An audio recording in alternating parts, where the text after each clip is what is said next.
Welcome to another episode of OG55. This episode, we are reacting to friend of the channel, Mr. DSNY. Jack over there did a fantastic video about the Marvel expansion at the Disney parks. We're going to talk about it, break it down. Up next, OG55 reaction video. Here we go.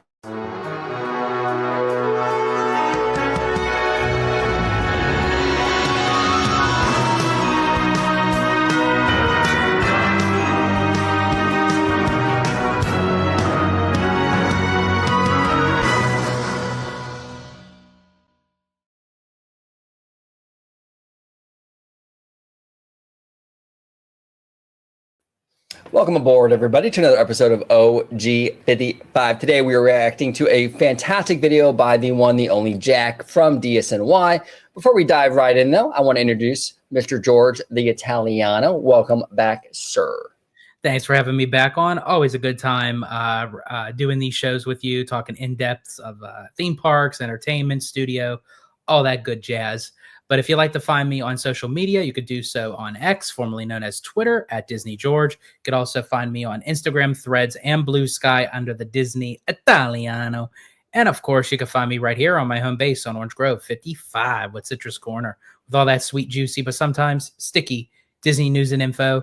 And definitely give a look-see at my new YouTube channel, Citrico Central, sister channel to Orange Grove 55. There he is. All right, let's dive right in. This is courtesy of Mr. Jack from DSNY. Smash that like button, everybody. Make sure you subscribe to DSNY. Fantastic content creator and friend of the channel. Absolutely. I'm going to go ahead and put captions on. And here we go, George. Hi there, Waltonaires. I'm Jack, and this is DSY Newscast. And currently, Disney has a lot of new projects that are under construction or about to begin construction at the Disney parks around the world. And there's even going to be a global Marvel expansion of sorts at the Disney parks with 4 new Marvel rides that are going to be built over the next few years. And that's what I want to talk about today and talk about the latest details for these ride projects relating to Marvel. Now, where I want to begin is actually Avengers Campus at California Adventure, as it's going to be doubling in size. Now, as you currently measure out Avengers Campus, it's approximately 4.5 acres if you measure out the boundaries there. So to be doubling in size means that it's going to be going up to 9 acres for the entirety of the land.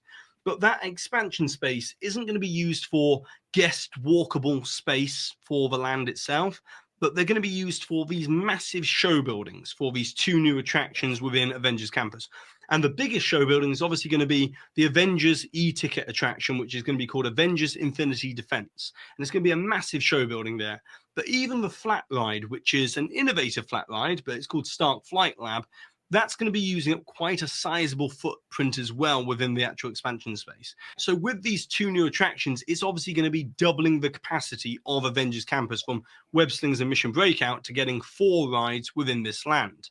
And so let's now begin by talking about Avengers Infinity Defense, as we've actually got some brand new footage of the behind-the-scenes developmental work going on at Imagineering for this attraction, as it was featured in episode 3 of the YouTube series called We Call Us Imagineering on the Walt Disney Imagineering YouTube channel, which I'll put a link to down below. And as we can see in this footage, it wasn't stated that this is Infinity Defense necessarily in the actual episode itself, but we can see from what we know so far about this attraction that this is definitely Infinity Defense, what we're looking at within the actual footage here. And it's great to see this, as it confirms yet again that this is most likely going to be using the exact same ride system and technology behind the Peter Pan Neverland Adventure ride that recently debuted last year at Fantasy Springs in Tokyo Disney Sea. So that's something which I said quite a few years ago, just judging by the maquettes and models at the time. Yep. It looked like it was going to be most likely the same ride system, but now this is most definitely going to be using the same ride system, which means that it uses a full 6 degrees of freedom motion base and a turntable and track system, which is obviously going to be very useful in creating that sense of flying in a Avengers Quinjet within this ride itself. Now, we also know that the ride narrative is that it's a multiverse attraction. We'll be going through the various Marvel multiverses, and we'll actually be battling alongside the Avengers against King Thanos. Now, to do this, from a story perspective, they're going to be using jump points, which were first introduced in Guardians of the Galaxy Volume 2 and also used in Cosmic Rewind. Okay, so the jump points, that's interesting because they do show, and he shows it here coming up, but they do show that was that one part where you were kind of critical, George, about like that door opening, right? You're on mute, but go ahead. I'm sorry, brother, you're on mute. No, you're fine. I was just going to say, yeah, I was kind of critical with that because I want the jump point to actually feel like a jump point, not just entering like a room to a room, so Right. to speak. And Jack does mention the fact of like how it does in Cosmic Rewind, where it actually makes you feel like you're entering through the portal and what have you. The only downside with Cosmic Rewind is everything is very dark. So you can't really depict of like you're entering one world and going into the next, where I feel like with Infinity Defense, there's going to be a lot of technological detail that like if you're in Wakanda and you're going to move into, say, New York, you know, when you go through that portal, it's like, okay, I'm leaving Wakanda and I'm going into New York. Yeah, absolutely. And over at Epcot. But from a technological standpoint, as we can see in the footage, this is going to be using the screen-based curtain door mechanism that was seen in Pirates of the Caribbean Battle for Sunken Treasure over at Shanghai Disneyland. But considering that it's going to be using very much the same technology as within the Peter Pan ride, that used a blend of physical set pieces and also digital media.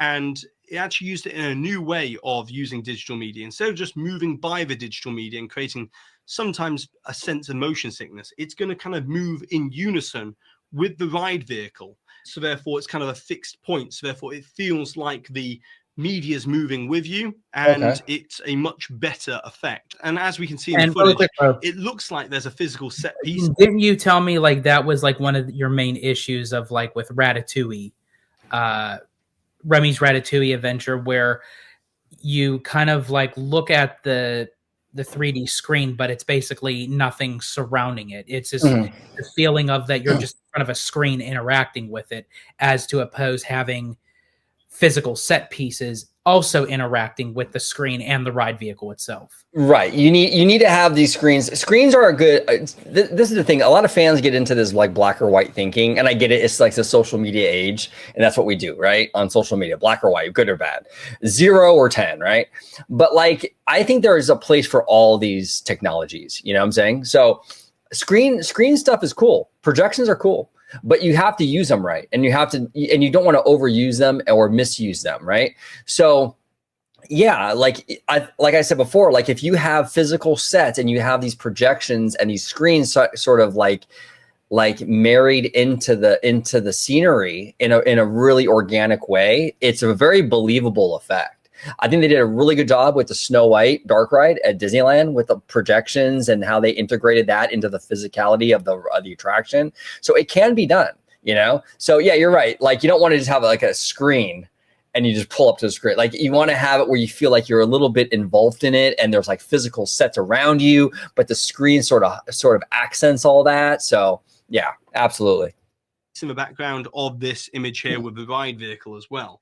But the other thing to note here is if it is using the Peter Pan ride system, it most likely is going to be using a solid state projection system as well, as they've already stated that that's what they use in the Tokyo Disney ride of the Peter Pan ride there. So the advantages of using a solid state projection system actually kind of removes some of the criticism that I often have about the 3D in rides, which I like 3D shows, but when it comes to 3D rides, when you're moving about, it can create a sense of motion sickness, and also it can create a duller, darker image just from wearing the glasses. But by using solid state projection systems here, it will have higher brightness, better color accuracy and range of color within the image, and also higher frame rates, and also see, that's important, and I did not know that about this attraction. He's right. When you watch a 3D attraction, it comes off a little darker, a little more dull because of the glasses. This new technology they're using from the Peter Pan attraction is crisp and bright and clear and colorful, and it's more true to color. I love that. I did not know that about that. I learned that from Jack in this video, and I think that's fantastic. And I think that's really going to separate this attraction from a lot of other Disney 3D attractions. So, and I think that's also too the issues like that a lot of people are facing when Disney made the announcement that, oh, it is a 3D ride. You are going to have to, acquire to wear 3D glasses in order to enjoy it, to get that full immersive experience.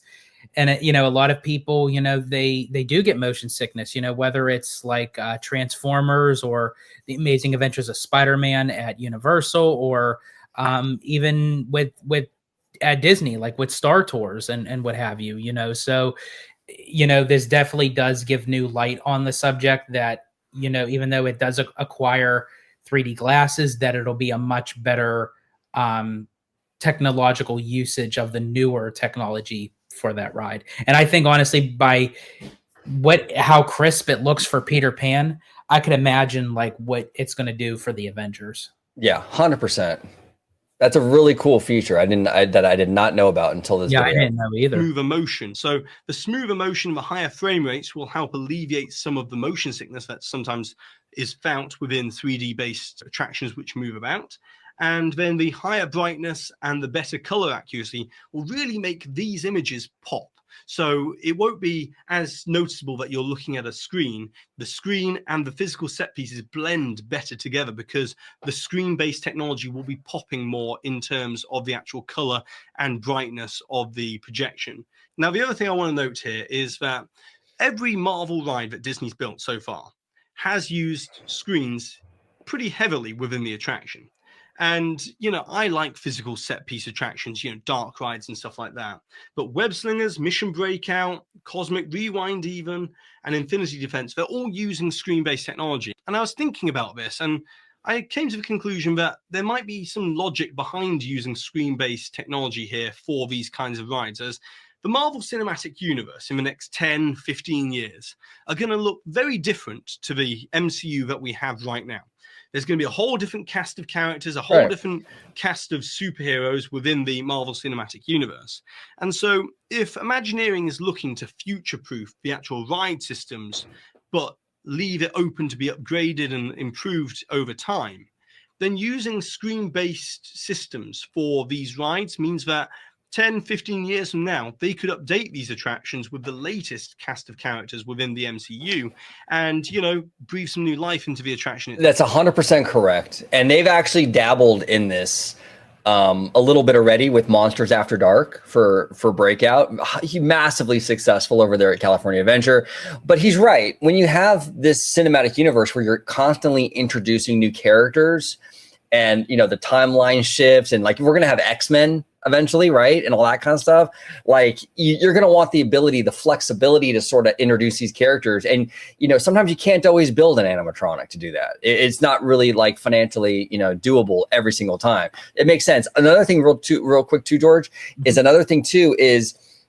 Marvel is a franchise that just sort of lends itself to CGI and screen-based stuff just because of what it is. It's a lot of fantastical big characters jumping around, knocking buildings down. A lot of that is really hard to do in physical, practical, things with like animatronics. It's like Star Wars. Like that's a space. It's a galactic fairy tale. It's a lot of space stuff and crazy like ships and all that. Like it's really difficult to not do screens for either Star Wars or Marvel. You kind of have to based on the subject material. But go ahead, George. Absolutely. Yeah, that's exactly what I was going to say. I feel like regardless, with Marvel, it's something that is more beneficial to do screen-based technology and update said screen-based technology again with newer characters, different actors, with new movies coming out. It just, aside from just that, yeah, you're right. It doesn't fit into the realm of having audio animatronics, even though I think that would be really cool, to kind of see some of our favorite Marvel characters in audio animatronic form. But when you're in a fast-paced environment of an e-ticket attraction, you need those characters to be able to move, to fight, to fly. Right. There's a time and a place for everything, and unfortunately, audio animatronics is not the route to go with the Marvel Cinematic Universe. Right, which is what I said earlier with like we need to have all these tools in our toolbox and use them appropriately. Like animatronics are an amazing tool that we got during the Walt Disney era, right? In the 60s, right? In the 60s. The screen-based stuff is awesome. Projection mapping and that technology is awesome. These are all tools now that Imagineering can pull from to tell stories. So whatever the story requires, they can pull from it. So Marvel and Star Wars, these kind of stories require a lot more screens, a lot more projections. It's just the nature of the stories that they're telling. Now, there might be a more low-key, no pun intended, low-key.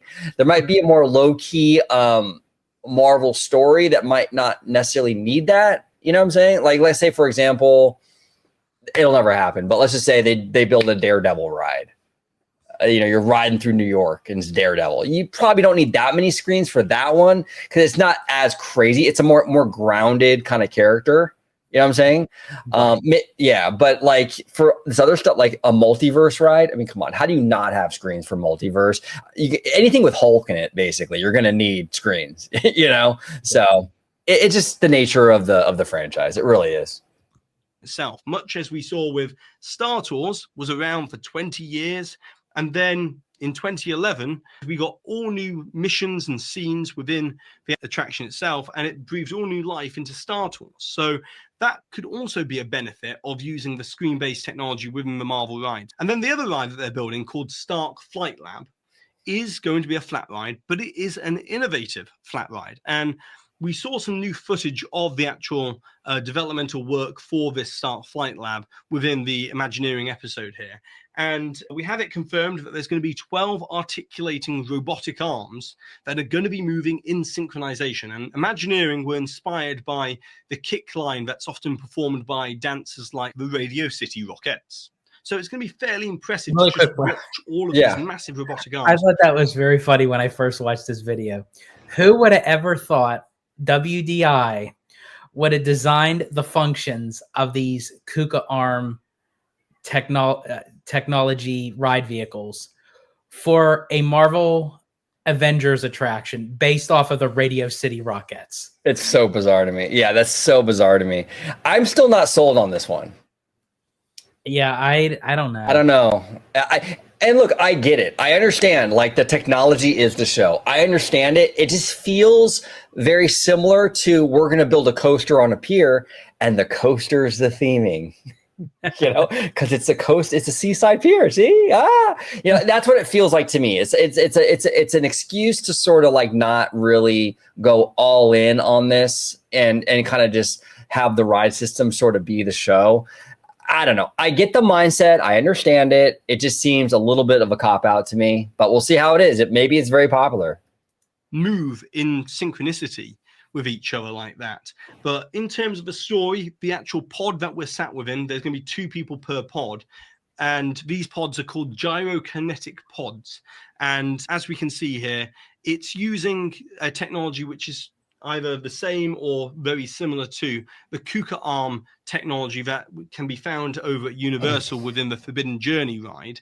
Or in actual fact, Disney used the KUKA arm technology as well within Nemo and Friends at the Seas Pavilion. You can't see it because it's pitch black in there, but it is actually on a KUKA arm, that fish character there within that attraction. Interesting. So Disney has used this kind of robotic arm technology before, but this is the first time at large scale within this kind of attraction. And now the reason why this is an innovative use of this kind of ride system is traditionally, like at Forbidden Journey, the pod is permanently fixed to the robotic arm. But with this type of system, they're actually going to have the pods going along its own kind of conveyor belt track going around the outside, and then the robotic arm is going to come down and lock into place and pick up the pod from there. So there's going to be kind of a handoff. Yeah, and my brain, my anxiety brain is like, that actually, part of it actually kind of like makes me a little nervous because like it's gonna hook on, but then you're in the air thinking, oh, you better stay hooked. You better stay hooked. You know what I'm saying? going to transfer over to the robotic arm to then do all the flight simulation of whatever it's doing at the time. And then when it's done, it's going to put that pod right back down onto the track and the conveyor belt of the pods, and it's going to go back around, and there's going to be an unload procedure. So with that being said, it means that at any one time within the attraction, you've got 12 pods of 2 people. So Really quick, 24 bro. people I got you. in motion in the air. If you can go back a little bit, Yeah. to like the scope of like the movement of Is permanently fixed to the robotic arm. One sec, brother. But with Yeah, this type of system, they're actually going to have the Like this. no, like where it showed like the whole track layout right there. Yeah, Okay. right there. Like if you actually look at all that, I don't know, just something about it's just like so unappealing to me that you just see guests just like riding about like this open track and they're just sitting there in this little pod waiting to get picked up by a KUKA arm. Like I don't know. Like, I don't know. A caca arm? Is it a caca? Is it a caca ride? No. No, in all seriousness though, our idea was way better. Like you start off in here and then it integrates into the show scene of Infinity Defense.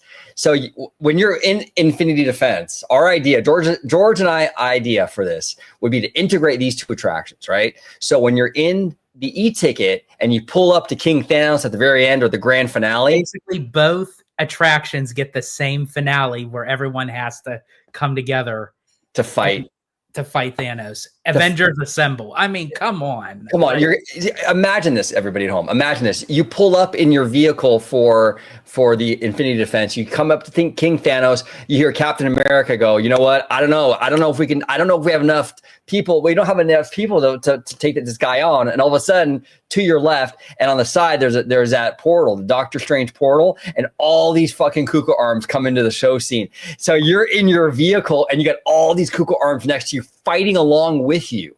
2 rides, 1 show building, dude.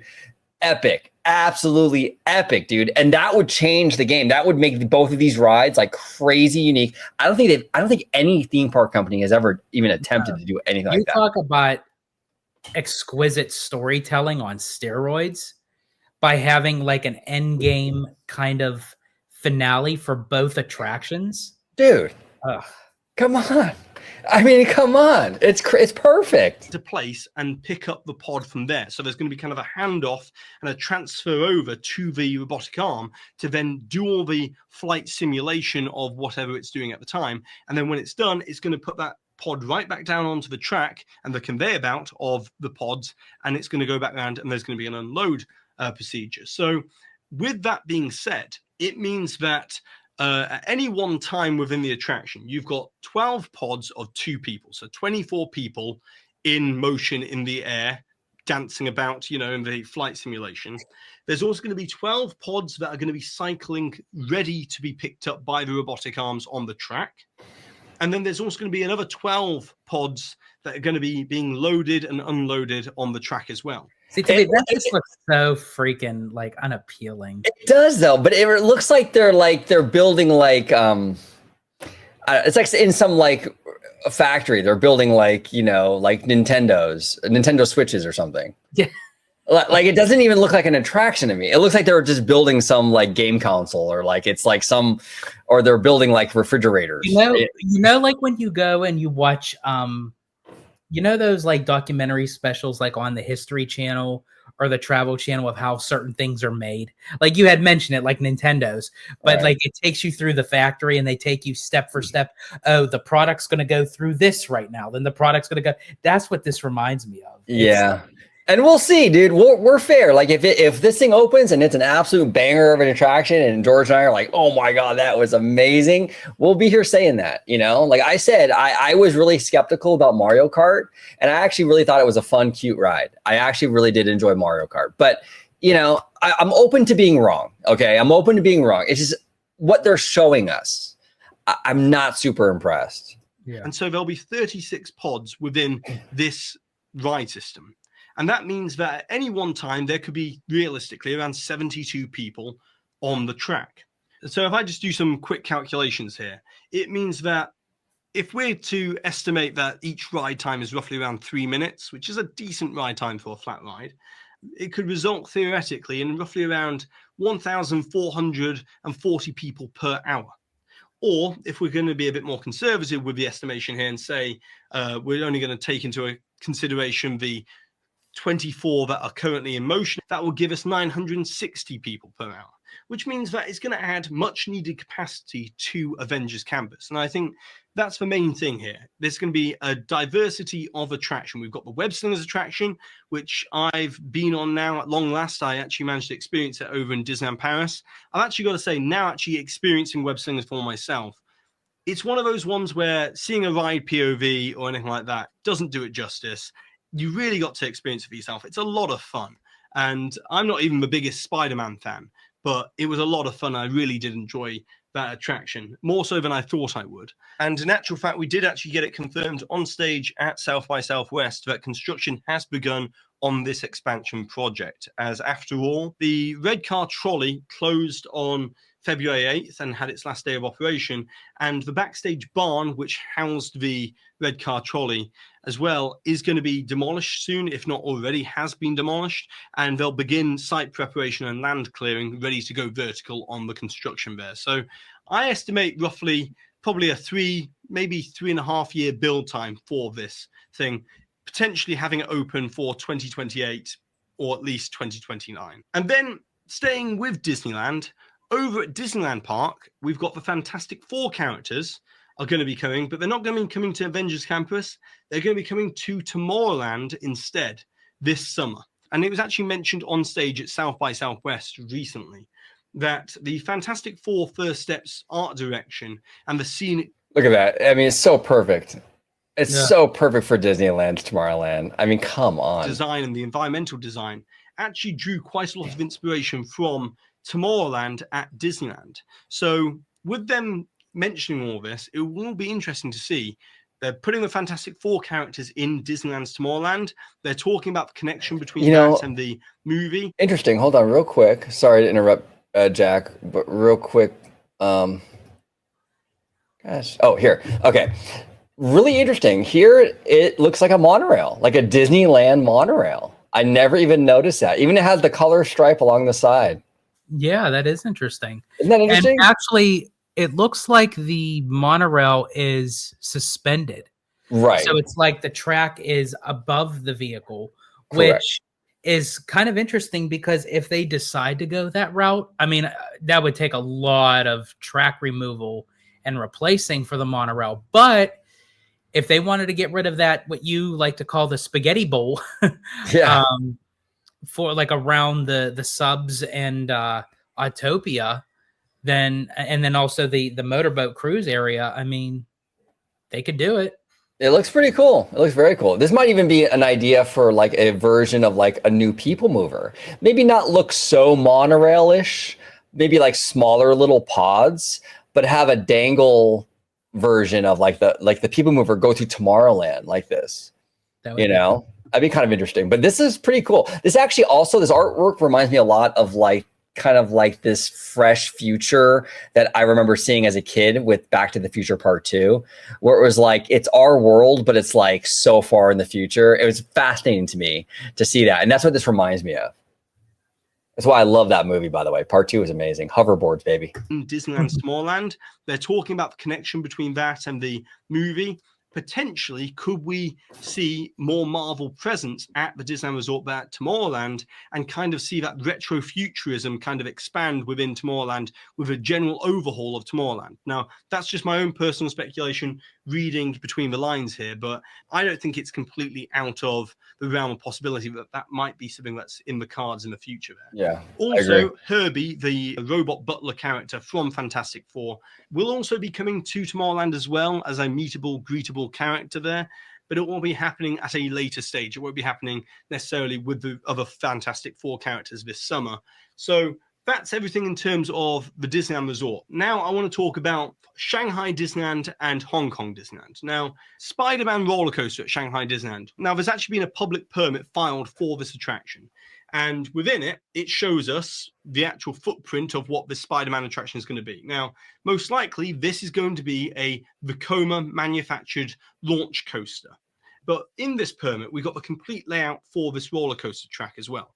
Now, it doesn't look like much within the permit that you can see on the screen right now, but I've actually gone through meticulously and drawn out the actual layout of the roller coaster track. And here you can see the final version of the roller coaster track from this publicly available permit here. And the thing to note about the Spider-Man roller coaster is that it's not only got a forward-facing launch section within this coaster, but it's also got a reverse launch section within the coaster layout as well, which is going to make for quite the experience. And I don't think they're going for inversions here with this coaster. It's going to be very much a winding, weaving roller coaster that's going to be trying to aim for speed here rather than anything else. Now, it's very interesting to see Spider-Man being used for this roller coaster system. As you know, Spider-Man, you'd think the swinging arm roller coaster system that was patented many years ago by Imagineering would be a system that would be used for a Spider-Man roller coaster, but it'll be interesting to see how they work the... See, I would use the KUKA arm that they're using in Avengers Campus for a Spider-Man ride. Yeah. I would use fluent. It moves along with Spider-Man as he's swinging through the cityscape and everything like that. I know.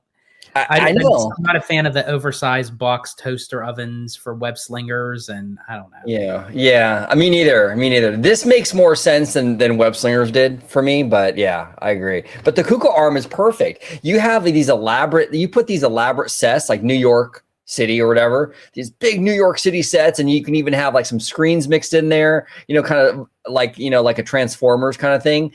And the KUKA arm takes you through it, in a crazy way. I don't know. That'd be a lot of fun. I mean, it would be very reminiscent of the Harry Potter ride. And maybe that's why they don't do it. Maybe there's some legal stuff in there that they can't. I don't know. But so utilize the same technology, but just utilize it in a different way. That's actually interesting. I didn't really think about that. Yeah. Like it would cross lines with like Wizarding World. It might, because if I remember correctly, and I'm not like an expert on any of this by any means, trust me, but I remember hearing years ago that Universal has a patent for that technology. There's probably a lot of legalese in there on how Disney can use that KUKA arm technology. And even where they can use it, I mean, maybe that's why they don't have a KUKA arm over in Florida. Maybe that's why at Disney World, because of that reason, because of the issue with Harry Potter. But anyway, anyone at home that knows the legalities of that Harry Potter KUKA arm patent, is that going to be an issue for them utilizing maybe show scenes and things like that for that KUKA arm worldwide, or would it only pertain to the Florida parks? I'm very curious, or if it pertains at all. I don't know, but it's something to think about. Spider-Man character into this roller coaster itself, as you can see within the artwork here. And in many ways, this is very similar in the style of roller coaster as what can be found over at Hong Kong Disneyland with the big Grizzly Mountain Runaway Mine Cars roller coaster that can be found over there as we weave in and out of various locations. And whilst we're speaking about Hong Kong Disneyland, there's another attraction that's going to be themed to Spider-Man as well that was announced at D23. And this is going to be off Tomorrowland at that park and to the side of their version of Space Mountain. And DLP Works on Twitter actually posted this preliminary site plan last year, shortly after the announcement, and it shows the footprint of what this attraction will look like next to the rest of Tomorrowland there, the Stark Expo that you've got within Tomorrowland there. And this is interesting because this was the spot that was originally reserved for the Avengers HQ attraction, where we didn't actually get many more details on it, but we did get a fantastic piece of artwork for this way back in 2016, 2017, roughly around then. And now we know that concept is fallen off the table, and what's replacing it is this new piece of artwork that we can see here with Doc Ock further down the lift shaft, and we've got Spider-Man lifting up what seems to be an elevator shaft there. So this is going to be a drop tower, very similar to Tower of Terror. Smart. But the one thing that we haven't got answered yet is how tall this is going to be, or potentially could they be digging down a little bit deeper and, burying a bit of the drop tower underground as well? We don't know yet, but we've seen the preliminary site plan, we've seen the artwork, and something to keep an eye on because this is going to be an interesting attraction in itself as well, with it being a drop tower themed to Spider-Man. So those are the 4 new attractions that are being built for the Marvel Studios. So another fantastic video from our friend Jack from DSNY. Make sure you check him out on YouTube. He's also on Instagram, Blue Sky, X, all that stuff. Amazing content creator, friend of the channel for years now. We love Jack. But yeah, great information here. I learned actually quite a bit on that Avengers e-ticket. I did not know about that technology. Maybe I just missed it, but I didn't know about the brightness and the better technology, the more crisp, clear visuals, because 3D does have that issue. So I'm glad to hear that it will at least address some of that. But George, before we get out of here, any like final thoughts or questions in regards to like what we witnessed today? Yeah, always a great video from Jack. He does phenomenal work with his channel, and I love reacting to these different different variations of other like YouTubers and content creators like Jack of DSY Newscast, Hey Bricky. I love reacting to like different variations of it, because as it helps them out, it also helps us create content. So it's always well, it's cool because it gives us a way to sort of like give our takes on their content, on their viewpoint, and kind of get that nerd juices going, right? But it also gives us a chance to sort of promote our friends, like like Bricky, Jack, Dave, Fresh Baked. They do great content, but a lot of people might miss that particular video, or they might not know it's there or whatever. So when we do these reactions, it also pushes people to go check that out, which helps them as well. So it's just, we're this family of nerds that sort of feed off of each other. I think it's pretty cool. And it's fun. We're all having these conversations and we're all getting together and speculating and trying to figure shit out, So it's a good time. But George, where can everybody find you on social media, sir? Absolutely. You can find me on X, formerly known as Twitter, at Disney George. You could also find me on Instagram, Threads, and Blue Sky under the Disney Italiano. And of course, you can find me right here on my home base on Orange Grove 55 with Citrus Corner, with all that sweet, juicy, but sometimes sticky Disney news and info. And also check out my new YouTube channel, Citrico Central, sister channel to Orange Grove 55. Yeah, Citrico Central, they do. Sometimes you'll see George and Abby at the park doing food and wine festival, food reviews, things like that, 90s night, stuff like that. And sometimes you'll see George and I, or it might be, maybe one day it'll be Wizard and George, or, Theme Park Wizard and George at a bar, just talking theme parks. The last one that George and I did, the last bar chat over there at Citrico Central, we were sitting at Moe's Tavern talking about theme park nostalgia. Really fun conversation. We had people in the bar talking to us too. Really good time. So check that out. I'm going to I'll link that video at the end of this one. So everybody continue the OG55 party after you watch this one. Stay tuned for that. The bar chat will be at the end of this video. Thank you for watching this episode of OG55. And until the next time, see you later. Thank you for watching OG55. If you aren't already, consider becoming a member today.